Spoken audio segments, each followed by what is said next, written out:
All right, is 2026 strategizing getting a little heavy? My friends, if you're struggling with it, listen to this tip and let's dive in. My name is crystaldcunha and I am a culture creator and a delight designer. I work with organizations across the globe, big and small, to make sure that they are igniting their leaders so they have the tools to excite their employees and ultimately work together to delight their customers. I just finished a really great training session with a great group of leaders, and something just hit me is that too many business leaders and organizations are planning around their people. So they're planning, their strategy session or their goals or whatever it might be, but they're planning around their people instead of with their people.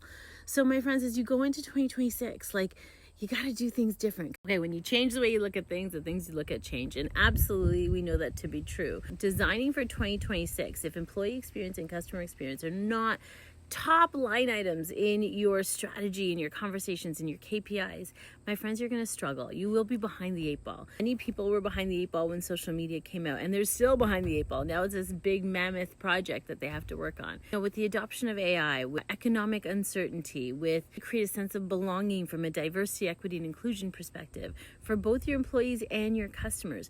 These are all change topics. These are all topics that need continued discussion, training, development, strategy. I just need you to make sure that you're investing time, money, and resources in your people and your customers as you design ahead for 2026. Be sure to include voice of customer and voice of employee data in your decision-making process, whether that's a survey, whether it's a focus group, but you have to give people the opportunity to be a voice. So you're not just giving them a final decision, you're including them in the process, which is what we did today with the leadership team. We could have just told them that this is what we're going to do.